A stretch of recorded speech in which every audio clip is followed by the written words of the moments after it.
but I first got a contract to a company out of state. It was a kind of experimental contemporary company. I got fired within the first month. Oh, Within boy. a month, I was fired. I don't like to hear that about my former students. No, it's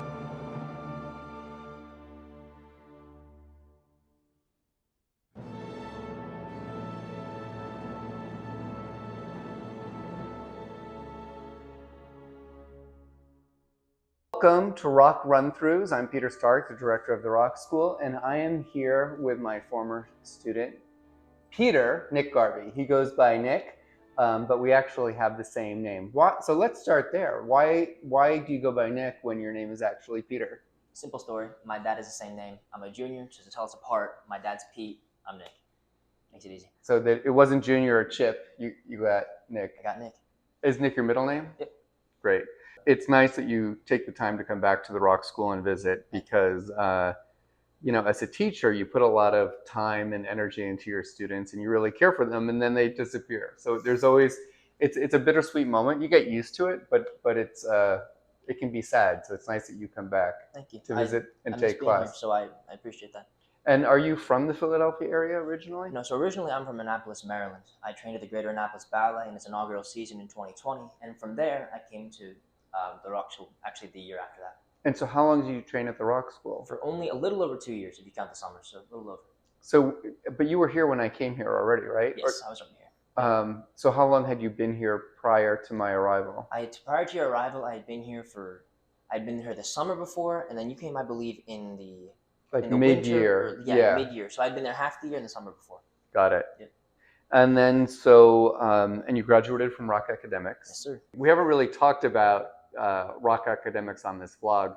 However, we will do so. But what was that experience like, moving from a brick and mortar school to doing the Rock Academics program? I personally loved it.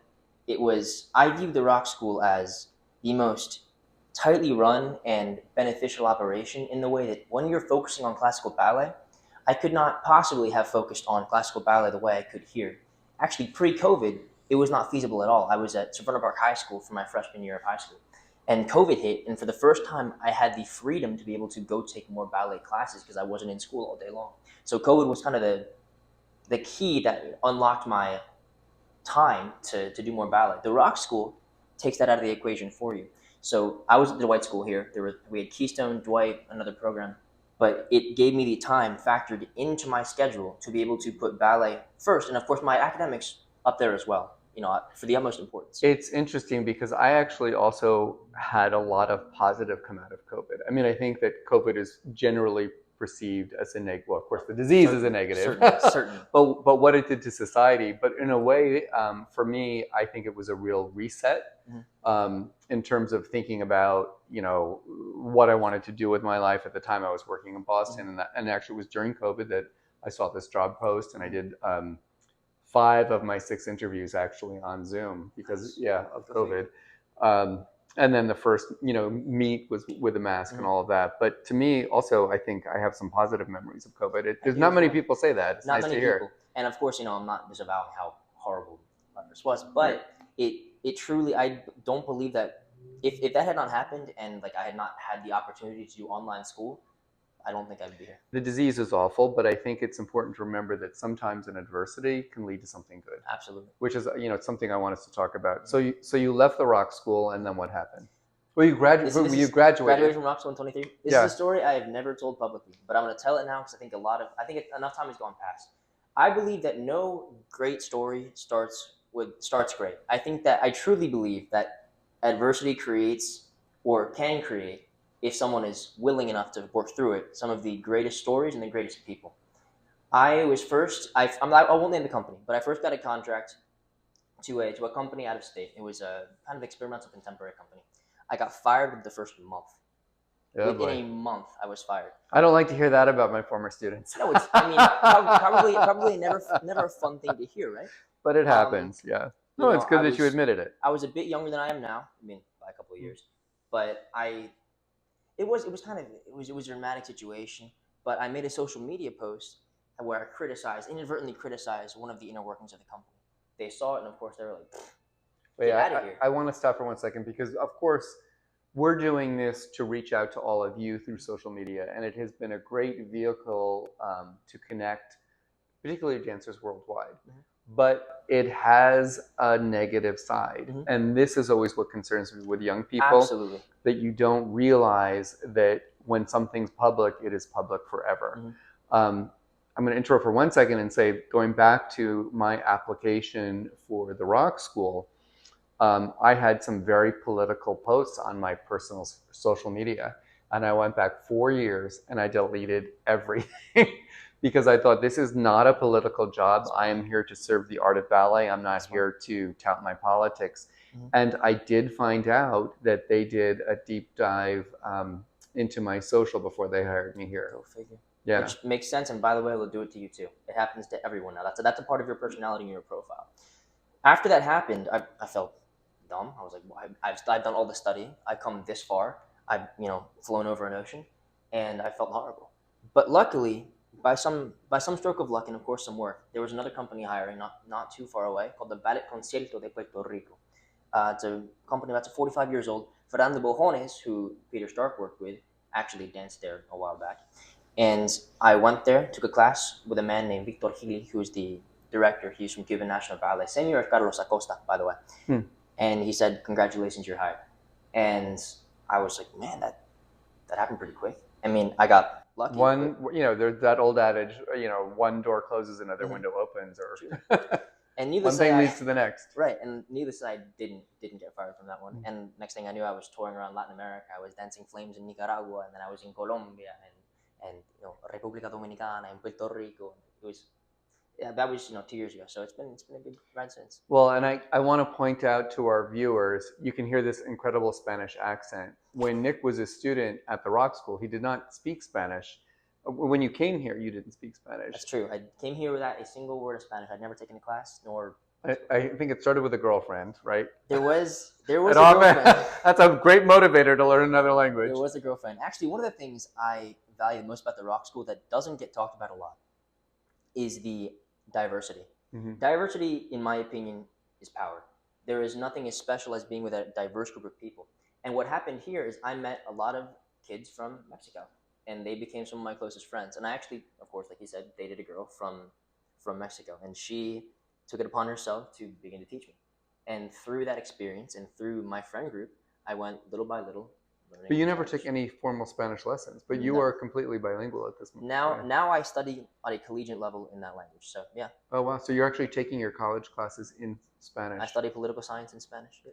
Wow, that's actually totally remarkable. Thank you. It's terrific. So you join this new company and you start touring the world. You have this dynamic director who's, fantastic. Fantastic. Motivator. Mm-hmm. So one of the things, and you love your job. I love it. Yeah, absolutely. But we were talking about the reality that even though you love your job and even though it's been terrific, that many dancers around the world working a ballet job does not provide enough revenue to make it through the year. And this breaks my heart that you see dancers in many companies that are working in Starbucks, that are working in Dunkin' Donuts, that are doing other kinds of things to make ends meet so that they can continue to dance. Mm-hmm. And it's hard. I'm lucky that I study, and with that, my mother is in the military, so I get GI benefits when I study. Before that, I was working other jobs. I still do gig work on the side to make more money, I guess. When I went to New York to dance Nutcracker, and you do what you can to get around because it's a hard career. Absolutely.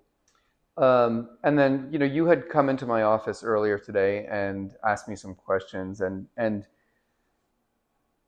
I don't want to put words in your mouth. So you were talking about sort of trying to assess the longevity. Absolutely. And how long to stay and when to go. Do you want to just talk a little bit about that? And then I can... To sum it up in the best way possible, when I was a little boy, I saw Mikhail Baryshnikov dance. I saw in his competition at Moscow, and it was a YouTube video. And I was like, that's going to be me. I'm going to do that. It's going to be me. I'm going to do ABT. I don't care how hard it is. I don't care that I started late. I'm going to work as hard as I can, and it's going to happen.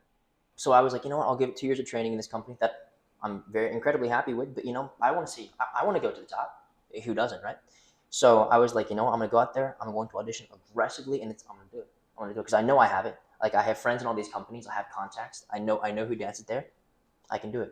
So I auditioned everywhere. I was doing red-eye flights. I was on buses. I was sending videos. I think I sent videos to like 45 companies. And I'm going to interrupt for 1 second. Mm-hmm. This is another thing that breaks my heart, but this is good for young dancers to hear if you guys are watching out there. It actually takes a lot of money to apply for jobs as a dancer. One of the things that's happened really in the last 3 to 5 years is that people are actually charging to even assess your videos. Yep. That didn't.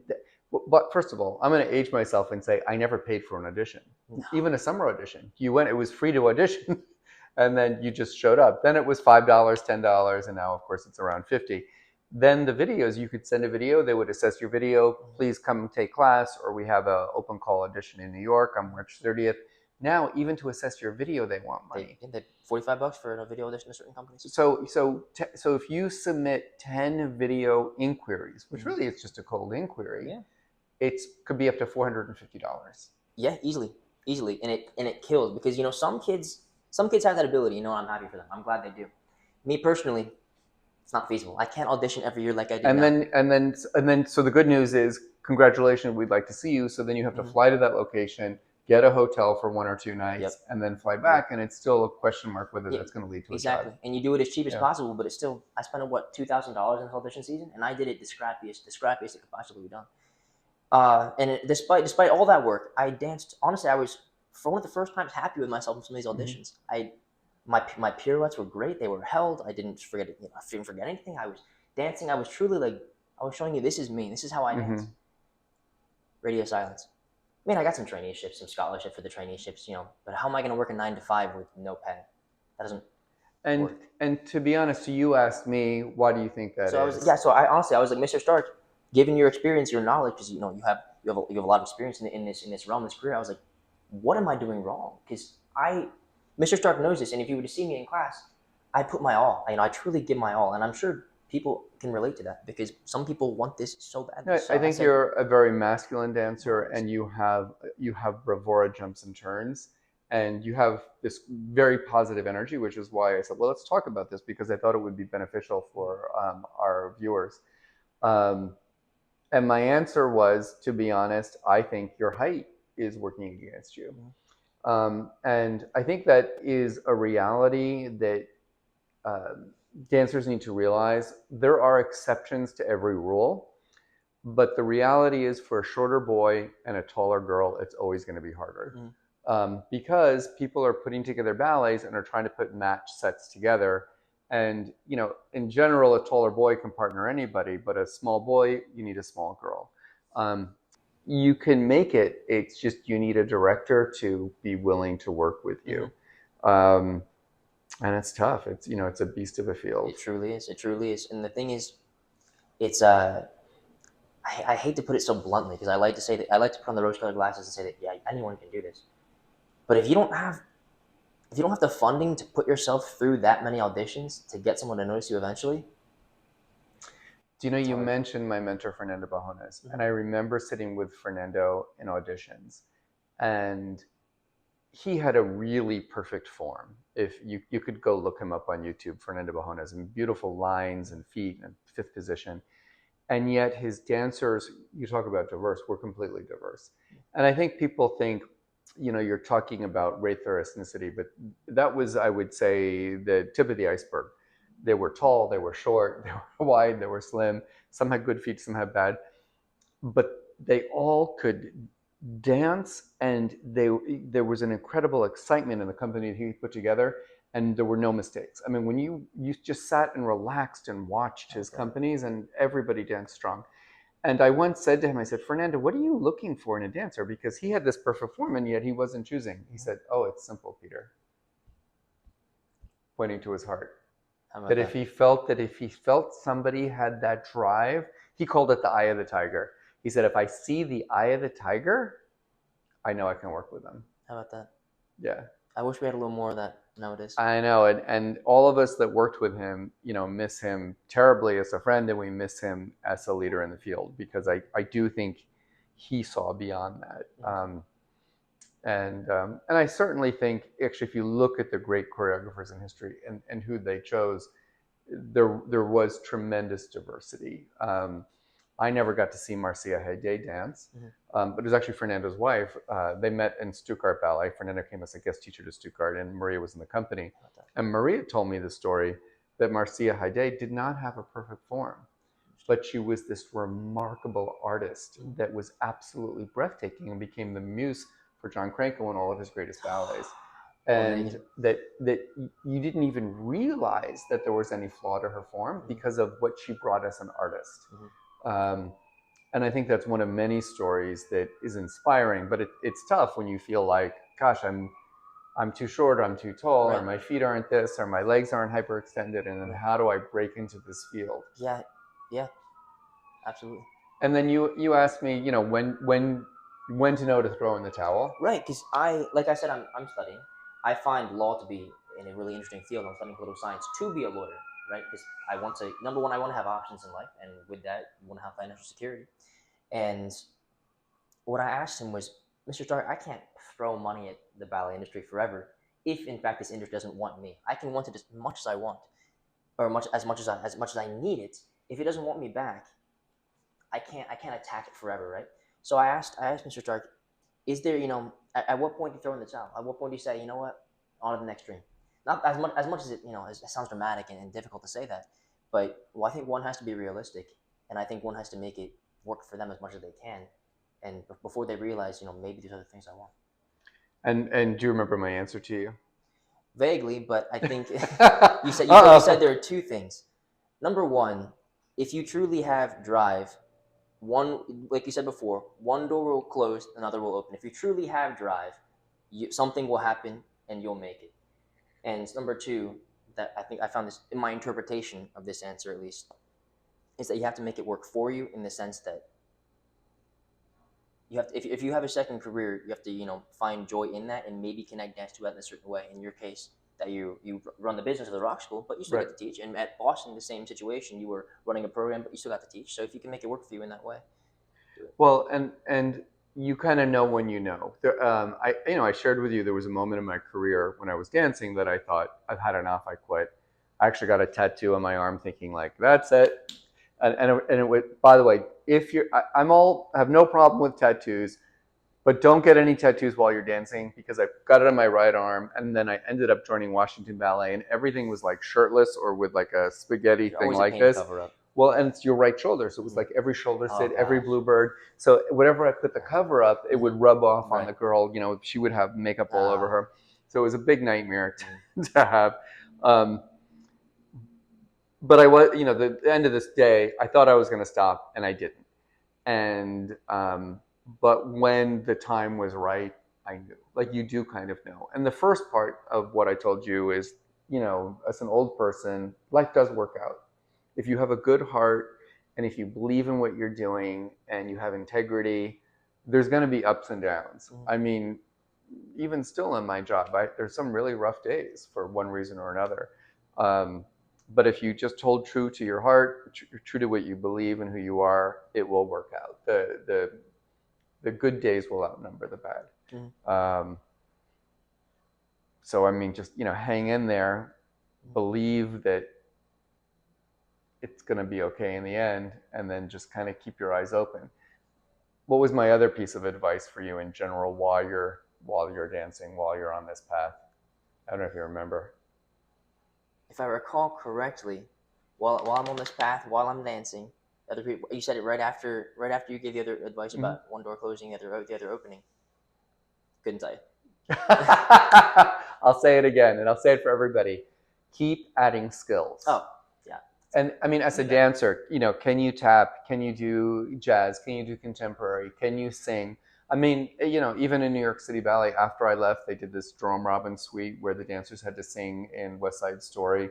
And then some of those dancers, like, you look at Robbie Fairchild, who went from being a principal dancer to a Broadway star. Keep adding skills. You're going to school. That's what I did. I went to college, adding business skills. The more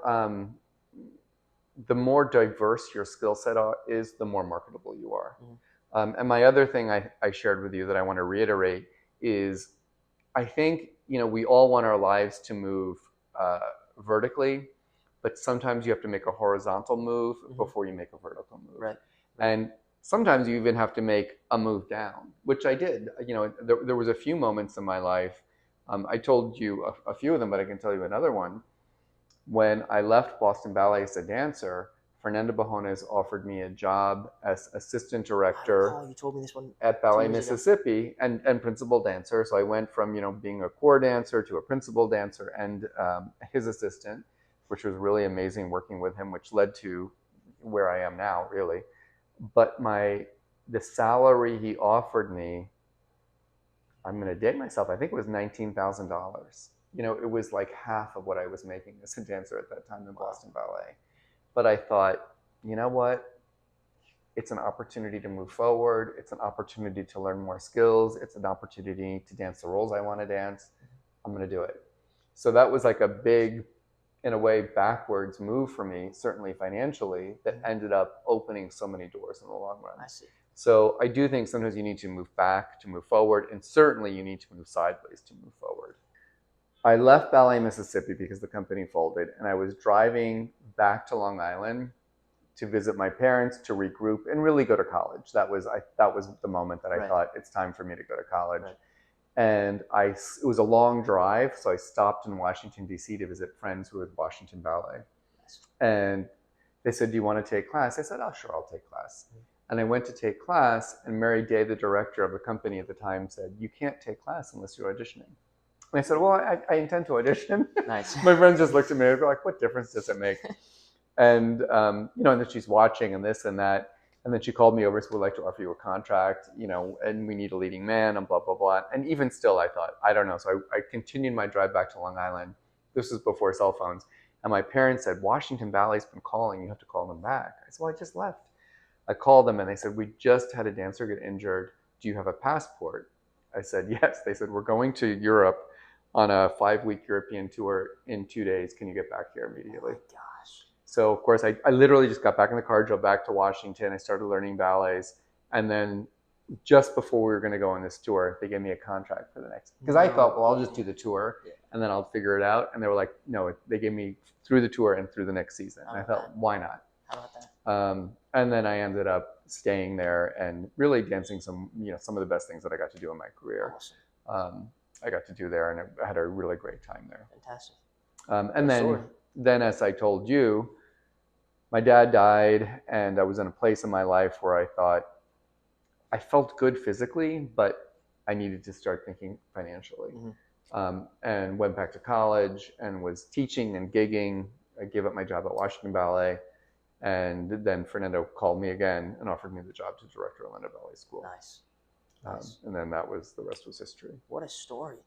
What a story. Yeah, I mean, it's amazing. That's why I always tell young people, like, just hang in there and keep fighting and believing in yourself, and things work out. But you also have to be willing to jump if there's an opportunity. Right. Because you never know when the opportunities are going to come. Right. Actually, when Fernando offered me the job as the school director in Orlando, I said, can I have 6 months? And he said, no, you got to come now. I said, all right. So I think it's going to work out for you. I'm glad you're here. Nice. One of the things I say to all of my students is that we are a ballet family. And you're part of the ballet family of the Rock School, and the ballet world is this small, so we keep running into each other again. It's great to have time with you. Keep us posted. Absolutely. And we'll certainly, post all your highlights in the coming years. Touting your successes. You'll see me.